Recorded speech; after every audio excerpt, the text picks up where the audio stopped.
Good morning students. Today we discuss about the subatomic particle. Subatomic particle அப்படின்னு சொன்னால் அணுவோட அடிப்படை துகள்கள். இப்போ நமக்கு ஆல்ரெடி தெரியும் எல்லா பொருளுமே எதால் வந்துட்டால் அணுவால் ஆனது சொல்லுவோம்.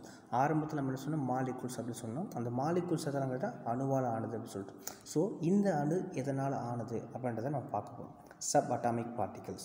The discoveries made during the 20th century proved that atoms of all elements are made up of a smaller components electron, proton and neutron. Discoveries made during the 20th century 20ஆம் நூற்றாண்டில் ஏற்பட்ட அதிகமான கண்டுபிடிப்பு காரணமாக அதிலிருந்து ஒரு விஷயத்தை ப்ரூவ் பண்ணுறாங்க. Of all elements are made up of smaller components. இருக்கக்கூடிய எல்லா எலிமெண்ட்ஸுமே மிக சிறிய பொருளால் ஆனது, மிக சிறிய துகள்களால் ஆனது. அதுதான் நம்ம ஆட்டம் சொல்கிறோம். ஸோ அந்த ஆட்டம் எதெல்லாம் கேட்டால் எலக்ட்ரான், புரோட்டான் அண்ட் நியூட்ரானால் ஆனது. 20ஆம் நூற்றாண்டுடைய அறிவியல் வளர்ச்சியின் காரணமாக எல்லா பொருளுமே மிக சிறிய துகள்களான புரோட்டான், எலக்ட்ரான், நியூட்ரான் அப்படின்னு ஆன அணுவால் ஆனது அப்படின்னு சொல்லிட்டு கண்டுபிடிக்கிறாங்க. ஸோ எல்லா பொருளுமே அணுக்களால் ஆனது, ஆட்டமால் ஆனது. ஸோ அந்த ஆட்டங்களுக்குள்ளே என்ன இருக்குது அப்படின்னு சொன்னால் புரோட்டான், எலக்ட்ரான், நியூட்ரான் அப்படி சொல்கிற சப் அட்டாமிக் பார்ட்டிகள் இருக்குது. ஸோ இந்த சப் அட்டாமிக் பார்ட்டிகளால் தான் இந்த ஆட்டம் உருவாகுது. அந்த ஆட்டமால் தான் ஆட்டம் இன்னொரு ஆட்டம் கூட சேர்ந்து மாலிகூல்ஸ் ஃபார்ம் ஆகுது. அந்த மாலிகூல்ஸ் எல்லாமே ஒன்றா சேர்ந்தால் ஒரு ஆப்ஜெக்டாக நமக்கு ஃபார்ம் ஆகுது. And electron from hydrogen atom is no different from the electron of a carbon atom. அதே போல் ஒரு எலமெண்ட் இருக்கக்கூடிய ஆட்டமுக்கும் இன்னொரு எலமெண்ட் இருக்கக்கூடிய ஆட்டமுக்கும் எந்த ஒரு டிஃப்ரென்ஸும் கிடையாது.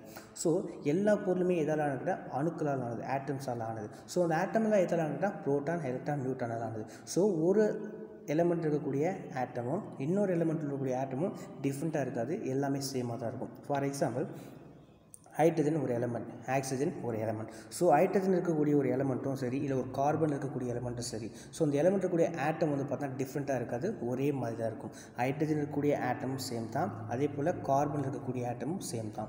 ஸோ எல்லா பொருளையுமே ஆட்டமால் ஆனது. ஸோ அந்த ஆட்டமுக்குள்ளே இருக்கக்கூடிய புரோட்டான், எலக்ட்ரான், நியூட்ரானுடைய வேறுபாடு எதுவுமே இருக்காது. எல்லாத்துலேயுமே என்ன இருக்குது சொன்னால் புரோட்டான், எலக்ட்ரான், நியூட்ரான் தான் இருக்கும். எந்த ஒரு ஆப்ஜெக்ட்லையும் வந்து எந்த ஒரு எலமெண்ட்லையும் பார்த்து சொன்னால் கண்டிப்பாக புரோட்டான், எலக்ட்ரான், நியூட்ரான் தான் இருக்கும். ஸோ நோ டிஃப்ரெண்ட் இருக்காது அப்படி சொல்கிறோம். In the same manner, proton and neutrons of all elements also have same characteristic. So எல்லா பொருளும் இருக்கக்கூடிய புரோட்டான் அண்ட் நியூட்ரான் எலக்ட்ரானுடைய எல்லா பொருளுமே சேம், ஒரே மாதிரி தான் இருக்கும். உங்களுடைய பண்புகள் மாறாது. ஃபார் எக்ஸாம்பிள் முன்னாடி சொன்ன மாதிரி ஹைட்ரஜனில் ஒரு ஆட்டம் இருக்குன்னா அது புரோட்டான், எலக்ட்ரான், நியூட்ரான் ஆனது. அதே போல் கார்பனில் ஒரு ஆட்டம் இருக்குன்னா அதுவும் புரோட்டான், எலக்ட்ரான், நியூட்ரானால் தான் ஆனது. ஸோ இதில் இருக்கக்கூடிய புரோட்டான், எலக்ட்ரான், நியூட்ரானுக்கும் அதில் இருக்கக்கூடிய புரோட்டான், எலக்ட்ரானுக்கும் எந்த ஒரு டிஃப்ரென்ஸ் இருக்காது. ஸோ எல்லா எலமெண்ட்ஸ் இருக்கக்கூடிய எல்லா புரோட்டான் அண்ட் நியூட்ரானுடைய கேரக்டர் எல்லாமே சேம், ஒரே மாதிரியாக தான் இருக்கும்.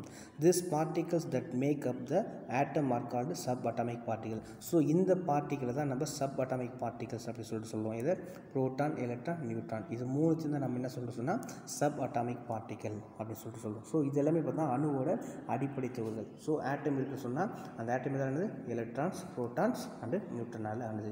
ஸோ இது உள்ள இருக்கக்கூடிய சப் அட்டாமிக் பார்ட்டிகளான புரோட்டான், எலக்ட்ரான், நியூட்ரானை பற்றி நம்ம கொஞ்சம் டீட்டெயிலாக பார்க்கலாம். இல்லை ஃபர்ஸ்ட் ஒன் நம்ம என்ன பார்க்க போகிறோம், புரோட்டான் அப்படி சொல்லுவோம். ஸோ ஷார்ட்டில் வந்து பார்த்தீங்கன்னா அதனுடைய ஃபர்ஸ்ட் லெட்டர் சிம்பிளாக நம்ம கொடுத்துருப்பாங்க பி அப்படி சொல்லிட்டு. The proton is the positively charge particle and it's located in the nucleus. Proton வந்து பார்த்தா positive charge, plus charge symbol கொண்டது தான் இந்த புரோட்டான். அது எங்கே இருக்குன்னு சொன்னால் லொக்கேட்டட் இன் த நியூக்ளியஸ். ஒரு அணுவோட இன்சைடில் இருக்கக்கூடிய நியூக்ளியஸ்க்கு உள்ளே இருக்கும். ஒரு ஆட்டம் இருக்குன்னா அந்த ஆட்டமோட சென்டர் பாயிண்டில் என்ன இருக்குன்னு சொன்னால் நியூக்ளியஸ் இருக்கும். அந்த நியூக்ளியஸ்க்கு உள்ளே தான் இந்த புரோட்டான் இருக்கும். Its positive charge is of the same magnitude as that of electrons negative charge. So இது வந்து பார்த்தா பாசிட்டிவ் சார்ஜ் மாதிரி சொல்லிட்டோம். ஸோ இந்த பாசிட்டிவ் சார்ஜோட வேல்யூ மதிப்பு எவ்வளோ இருக்குன்னு சொன்னால் வெளியில் இருக்கக்கூடிய எலக்ட்ரான் இருக்கு இல்லையா, அதனுடைய மதிப்புக்கு எதிர் மதிப்பு சமமாக இருக்கும்.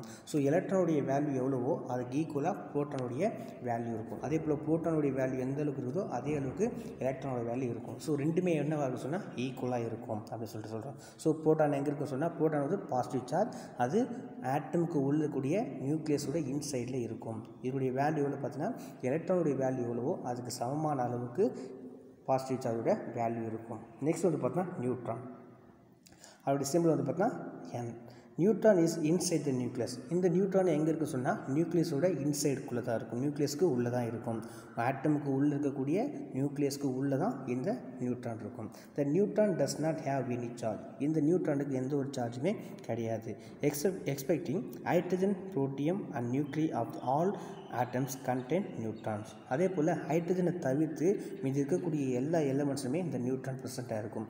இந்த ஹைட்ரஜனில் புரோட்டியம்ன்ற ஒரு ஸ்பெசிஃபிக்கான ஒரு கேரக்டருக்கு மட்டும் இந்த நியூட்ரான் கிடையாது. ஏன்னு கேட்டால் ஹைட்ரோடைய அட்டாமிக் நம்பர் 1, ஓகேங்களா. ஸோ அட்டாமிக் மாசு 1 தான். ஸோ அது உள்ள பார்த்தோன்னு சொன்னால் நியூட்ரான் இருக்காது, ஓகேங்களா.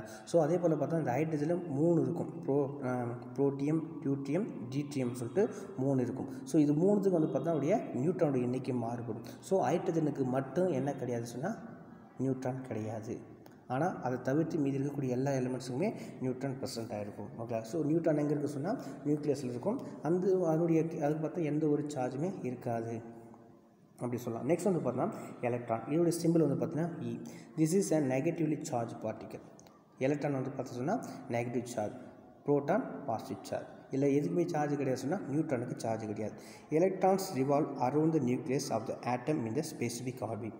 இந்த எலக்ட்ரான் எங்கே இருக்குது சொன்னால் அந்த நியூக்ளியஸை சுற்றி ஒரு குறிப்பிட்ட ஆர்பிட்டில், ஸ்பெசிஃபிக்காக ஒரு ஆர்பிட்டில் இந்த எலக்ட்ரான் மட்டும் சுற்றிட்டு இருக்குன்னு சொல்கிறாங்க, ஓகே. ஸோ ஒரு ஆட்டம் இருக்குது, ஆட்டமோட இன்சைடில் நியூக்ளியஸ், அந்த நியூக்ளியஸ்க்குள்ளே தான் என்ன இருக்குன்னா புரோட்டானும் நியூட்ரான் இருக்கும். அவருடைய அவுட்டர் மோஸ்ட் ஆர்பிட்டில், சுற்றுவட்ட பாதையில் ஒரு குறிப்பிட்ட ஆர்பிட்டில் இந்த எலக்ட்ரான்லாம் சுற்றி வரும் அப்படின்னு சொல்கிறாங்க. The mass of an electron is negligible as compared to that proton or neutron. அதே போல் இந்த புரோட்டான் அண்டு நியூட்ரானுடைய மாஸை கம்பேர் பண்ணும்போது எலக்ட்ரானுடைய மாஸ் வந்து பார்த்தீங்கன்னா நெக்லிஜிபிள், அதாவது புறக்கணிக்கத்தக்கது அப்படின்னு சொல்கிறாங்க. ஏன் அப்படின்னு சொன்னால் இப்போ ஒரு நம்ம முன்னாடியே பார்த்துருக்கோம், ஆட்டமுடைய மற்ற வெயிட்டுமே எந்த இடத்துல இருக்குது சொன்னால் நியூக்ளியஸ் இருக்கும். அப்போ நியூக்ளியஸில் என்ன இருக்குன்னா புரோட்டானும் நியூட்ரானும் இருக்குது. அவுட்ரு மோஸ்ட்டில் தான் என்ன இருக்குன்னா எலக்ட்ரான் இருக்குது. இந்த எலக்ட்ரான் வந்து பார்த்தா எப்போ வேணால் ஒரு எலக்ட்ரான் ஒரு இடத்துலேருந்து இன்னொரு இடத்துக்கு, ஒரு ஆட்டம்லேருந்து இன்னொரு ஆட்டமுக்கு என்ன பண்ணும், லொக்கேட் ஆகிடும். ஸோ மாறும்போது ஸோ அதனுடைய மாஸை கன்சிடர் பண்ணி ஒரு ஆட்டமோட மாஸை நம்ம சொல்ல முடியாது. ஸோ ஒரு ஆட்டமோட மாஸை நம்ம சொல்லணும்னா கண்டிப்பாக புரோட்டான் அண்ட் நியூட்ரானோட எண்ணிக்கையை கூட்டி தான் சொல்ல முடியும். அந்த எலக்ட்ரானை நம்ம கன்சிடர் பண்ண மாட்டோம். ஏன்னு கேட்டால் அது அவுட்டர் மோஸ்ட் சுற்றிட்டு இருக்கும், ஓகேங்களா. ஸோ இந்த நியூட்ரான் அண்ட் புரோட்டானுடைய மாஸை கம்பேர் பண்ணும்போது எலக்ட்ரானுடைய மாஸ் வந்து பார்த்தீங்கன்னா நெக்லிஜிபிள், புறக்கணிக்கத்தக்கது அப்படின்னு சொல்லுவோம். Hence the mass of an atom depends on the number of protons and neutrons in the nucleus. So ஒரு ஆட்டமோட மாஸை நம்ம எதை வச்சு டிபெண்ட் பண்ணணும்னு சொன்னால் அந்த நியூக்ளியஸ்க்கு உள்ளே இருக்கக்கூடிய புரோட்டான் அண்ட் நியூட்ரான்ஸை வச்சு தான் நம்ம கன்சிடர் பண்ணுவோம், ஓகேங்களா. Proton and neutrons R the two type of particle in the nucleus of an atom. அதே போல் புரோட்டான் அண்ட் நியூட்ரான் ரெண்டுமே பார்த்தா 2 types of particle, 2 விதமான பார்ட்டிகல் வந்து நியூக்ளியஸோட இன்சைடில் இருக்குது, ஓகே. ஒரு ஆட்டம் இருக்குன்னா அந்த ஆட்டமோட நியூக்ளியஸ்க்கு உள்ளே தான் இந்த புரோட்டான் அண்ட் நியூட்ரான் இருக்கும். they are called nucleons. இதனால தான் நம்ம அதை என்னன்னு சொல்கிறோம், நியூக்ளியான்ஸ். நியூக்ளியஸ்க்கு உள்ளே இருக்கிறதுனால அது நியூக்ளியர் அயான்ஸ் அப்படின்னு சொல்லிட்டு சொல்கிறோம். the total negative charge of all electrons outside the nucleus is equal to the total positive charge in the nucleus. அதே போல் டோட்டல் நெகட்டிவ் சார்ஜ், அதாவது டோட்டல் நெகட்டிவ் சார்ஜ்னா எலக்ட்ரானுடைய value. So the total negative charge of all electron, எல்லா எலக்ட்ரானுடைய negative சார்ஜோட மதிப்பு எவ்வளோக்குன்னா இன்சைடில் இருக்கக்கூடிய நியூக்ளியஸோட இன்சைடில் இருக்கக்கூடிய பாசிட்டிவ் சார்ஜோட வேல்யூக்கு சமமாக இருக்கும். நம்ம முன்னாடி சொல்கிறோம், எந்த அளவுக்கு ப்ளஸ் இருக்குதோ அந்த அளவுக்கு மைனஸ் இருக்கும், எந்த அளவுக்கு மைனஸ் இருக்கோ அதனுடைய வேல்யூ அப்படியே பாசிட்டிவ் சார்ஜ் இருக்கும். ஸோ பாசிட்டிவ் சார்ஜோட வேல்யூ நெகட்டிவ் சார்ஜுக்கு ஈக்குவலாக இருக்கும், நெகட்டிவ் சார்ஜோட வேல்யூ பாசிட்டிவ் சார்ஜுக்கு ஈக்குவலாக இருக்கும், ஓகேங்களா. That makes atom electrically neutral. So இதனால தான் ஒரு ஆட்டம் என்ன வாக்கு சொன்னால் நியூட்ரலாக இருக்குது. நம்ம முன்னாடி சொன்ன ஜே தாம்சன் வந்து எக்ஸ்பிளைன் பண்ணார். ஆனால் அந்த ஆட்டம் வந்து எந்த ஒரு சார்ஜ் இல்லை அப்படின்றதுக்கு எந்த ஒரு ப்ரூஃப் அவர் பண்ணல. ஸோ இது என்ன காரணம்னா எந்த அளவுக்கு பாசிட்டிவ் சார்ஜ் இருக்குதோ அதே அளவுக்கு நெகட்டிவ் சார்ஜ் இருக்கிறதுனால ரெண்டுமே ஈக்குவல் ஆகிடும். ஸோ ரெண்டுமே நியூட்ரல் இருக்கிறதுனால அந்த அணு எந்த ஒரு சார்ஜுமே இல்லாமல் இருக்குது. ஸோ ஆட்டம் இதனால தான் அதுக்கு எந்த ஒரு சார்ஜ் இல்லைன்னு சொல்லிட்டு நம்ம சொல்கிறோம். நெக்ஸ்ட் வந்து பார்த்திங்கன்னா charge and mass of the subatomic particle. ஒவ்வொரு சப் அட்டாமிக் பார்ட்டிகளோட சார்ஜ் என்ன, அவருடைய மாஸ் என்ன, அது யார் கண்டுபிடிச்சாங்க, அதோட சிம்பிள் என்னன்னு சொல்லிட்டு நம்ம பார்க்கலாம். First particle, 3 particle sub atomic particle இருக்குது. ஒன்று புரோட்டான், ஒன்று எலக்ட்ரான், ஒன்று நியூட்ரான். அது 3 கொடுத்துருக்காங்க. அது யார் கண்டுபிடிச்சாங்கன்னா புரோட்டான்னு எர்னஸ்ட் ரூதர்ஃபோர்ட். நம்ம லாஸ்ட் டைம் பார்த்தோம் இல்லையா, எர்னஸ்ட் ரூதர்ஃபோர்ட்டாக புரோட்டானுங்கிறத கண்டுபிடிக்கிறார். அதே போல் வந்து பார்த்தா எலக்ட்ரானை சர் ஜான் ஜோசப் தாம்சன், அதாவது ஜே தாம்சன் சொல்கிற இல்லையா, அவர் தான் எலக்ட்ரானை கண்டுபிடிச்சார். நியூட்ரானை கண்டுபிடிச்சாருன்னா ஜேம்ஸ் சாட்விக் அப்படின்ற ஒரு சயின்டிஸ்ட் கண்டுபிடிச்சார். ஸோ ஒவ்வொன்றுக்கும் அவருடைய சிம்பிள் வந்து பார்த்திங்கன்னா அப்படி ஃபர்ஸ்ட் லெட்டரே கொடுத்துருப்பாங்க. ப்ரோட்டானுக்கு ப்ரீ, எலக்ட்ரானுக்கு இ, நியூட்ரானுக்கு என் அப்படி சொல்லிட்டு அதோடைய ஸ்மால் லெட்டர்ஸை கொடுத்துருப்பாங்க. ஸோ ஒவ்வொருத்துக்கு சார்ஜ் இருக்குது. ப்ரோட்டானுக்கு பாசிட்டிவ் சார்ஜ், எலக்ட்ரானுக்கு நெகட்டிவ் சார்ஜ், நியூட்ரானுக்கு எந்த ஒரு சார்ஜ் இல்லைனா அதுக்கு பேரே நியூட்ரான், நியூட்ரல் அப்படின்றதுனால அது நியூட்ரான் சொல்கிறோம். ஸோ ஒவ்வொன்றுக்கும் ஒரு மாஸ் இருக்குது. இப்போ ப்ரோட்டானுடைய மாஸ் 1.6726 × 10⁻⁻27. அதே போல் எலக்ட்ரானுடைய மாஸ் பார்த்தா 9.1093 × 10⁻⁻31. நியூட்ரனுடைய மாஸ் பார்த்தா 1.674.9 × 10⁻⁻27. இதுதான் வந்து பார்த்தீங்கன்னா மாஸ். ஸோ யார் என்னென்ன கண்டுபிடிச்சாங்க, அதோடைய சிம்பிள் என்ன, அதோடைய சார்ஜ் என்ன, அதனுடைய மாஸ் என்ன அப்படின்றத நம்ம தெரிஞ்சுக்கிறோம். ஓகேங்களா. நெக்ஸ்ட் வந்து பார்த்தா let us learn the characteristic of the subatomic particle through the following activity. Label the part of the given diagram, answer the following. இப்போ ஒரு ஆட்டம் கொடுத்துருக்காங்க. அந்த ஆட்டமுடைய சுற்றி வந்து பார்த்தோம்னா இன்சைடில் நியூக்ளியஸ் இருக்கும், அதில் ப்ளஸ் சார்ஜ் கொடுத்துருக்காங்க. ஸோ ப்ளஸ் சார்ஜோடைய பேர் என்னன்னு சொன்னால் என்ன கண்டுபிடிச்சா ப்ரோட்டான். அதே போல் எதுவுமே இல்லாமல் சார்ஜ் இல்லாமல் ரவுண்ட் இருக்கு இல்லையா, அது நியூட்ரான். ஸோ அவுட்டர்மோஸ்ட் ஆர்பிட்டால் சுற்றி வரக்கூடியது மைனஸ் சார்ஜ், அது எலக்ட்ரான் சொல்கிறோம். So first one the positive charge particle is proton. Second one the negative charge particle is electron. Neutron is neutral அப்படி சொல்லிட்டு. ஓகே. நெக்ஸ்ட் வந்து பார்த்தீங்கன்னா is the structure of an atom the same as the structure of the solar system? Yes, it is similar to the solar system. It has a core center called nucleus and it's the parts called orbit around the nucleus. இப்போது நம்ம ஒரு structure of ஆட்டம், ஒரு அணுவோட அமைப்பு எப்படி இருக்குதோ அதே போல் தான் இந்த சோலார் சிஸ்டம் இருக்குது அப்படி சொல்லிட்டு சொல்கிறோம். ஏன் அப்படி சொன்னால், இப்போ சோலார் சிஸ்டத்தில் சென்டர் பாயிண்ட் என்ன இருக்குது சொன்னால் சூரியன் இருக்கும், அதை சுற்றி 9 கோள்கள் சுற்றி வரும்.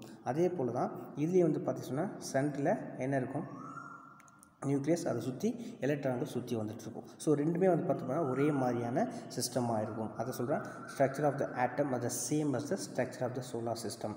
ஓகேங்களா. அதே போல் similar to the solar system, ரெண்டுமே பார்த்தா ஒரே மாதிரி இருக்கும். It has core centre called nucleus. அப்போது அதோடைய சென்டர் பாயிண்டில் என்ன இருக்குன்னா சன் இருக்கு இல்லையா, அதை நம்ம நியூக்ளியஸ் எடுத்துக்கலாம். And its path is called orbit. அதே போல் ஒவ்வொரு கோளும் ஒவ்வொரு ஆர்பிட் இருக்கு இல்லையா, அதே போல் எலக்ட்ரானும் ஒவ்வொரு ஆர்பிட்டை சுற்றி வந்துட்டு இருக்கும். Okay. And around the nucleus. அப்போ என்ன பண்ணும், அது நியூக்ளியஸை சுற்றி வருது, இது சூரியனை சுற்றி வருது. ஸோ ரெண்டு சிஸ்டமும் ஒரே மாதிரி இருக்குன்னு சொல்லிட்டு நம்ம ஈஸியாக ஞாபகம் வச்சுக்கலாம்.